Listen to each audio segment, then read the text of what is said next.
Coach, if you could start with a brief opening statement and then we'll take questions. Thought the university and Intersport put on a great event. It was a great experience, I know, for our players and our staff to come up here. It was a first-class event that they put on today. Questions for the student athletes? Eric, how was it? Just being outside and the whole atmosphere. It was cold, Jess. I mean, it was. I thought last night was warmer than it was this morning when we skated. Yeah, it's a very unique experience. It was great that we were able to be a part of it.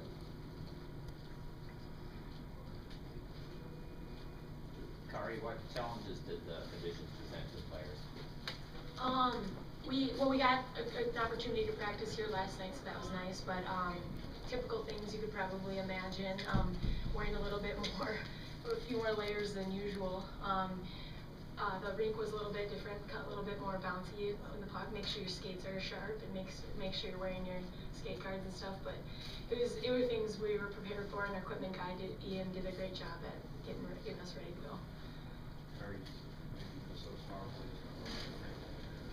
Yeah, they have a good power play. We need to be tougher in front of the net and clearing out those pucks and those rebounds. But yep, we had respect for their power play. We knew what was coming. We need to be a little more tougher in front, though. That's what it challenged us a lot. For the players, was it weird to wear eye black out there? I'd say just at first, you just feel like there's like a bug on you or something. You're just like, get it off, but you get used to it. Same thing as just wearing a few more layers. It's just another piece of the puzzle that you just gotta deal with. How much did it help? Wearing the eye black? Yeah. Oh, tremendously. No, it's just part of the event, I mean, at first, when we first started, it was a little sunny, so no one knows if that's a myth or it's gonna distract from the sun, but, How'd the ice hold up? It was good for the most part. It was what we expected. A little bit, corners were a little iffy at times, but the grounds crew did a great job of maintaining the ice. So it was very similar to an indoor rink, a little bit smaller, but it was awesome. For either of you, some players have said, even in the biggest rivalry, 2 shifts in, it's just a hockey game. This become just a hockey game at some point? Yeah, absolutely. I mean, a lot of us growing up as Minnesota-born players, playing the U is something that we look forward to, and we as a team come out ready, and it just after that puck drops, the fans are all just back noise, and you're here to get the W. So. How was it to just have the space maybe in between the rink and the crowd and the fans? You're on an island almost instead of inside a hockey arena. Yeah, that's a good way to describe it. I guess at first you're a little bit nervous because it's kind of big and there's a lot of people, but like you said, 1 or 2 shifts in, you're so far away from everybody, it just felt like you were playing hockey, I guess, and a little more high speed than that. It was fun. A great experience, yeah. Lauren, being from here, does it kind of add to the excitement of playing outdoors here at the collegiate level? Do you think going into college you're going to get a chance to play even outdoors in Minnesota and at Mankato?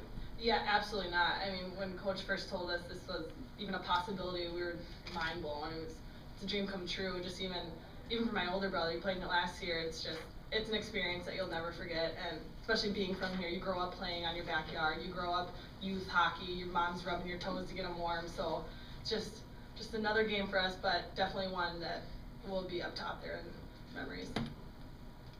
Eric, how about for you? Did it become just a game at some point where you're thinking X's and O's, or are you always aware of the surroundings?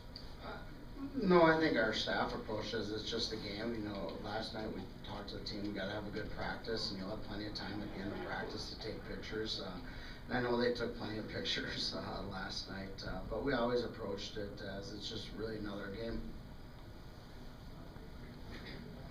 Would you want to play outdoors at least once a year going forward? If it was warmer. I guess if we played more once a year, it would take away from how special it was that we were given the opportunity to play today. Any other questions? Eric, just in terms of the game, how key was it if you could have got to that second intermission at 1-0 and you're still in it, a bounce away from being tied? Yeah, it's almost very similar to a second game we had in Mankato where it was a 1-goal hockey game, and if we could have got to the third period, then you have a chance at it. And you know, they get a couple there late, and that makes the game much more difficult to come back from, and not only just you know, rally your players' spirits too, to get them to come out and play hard.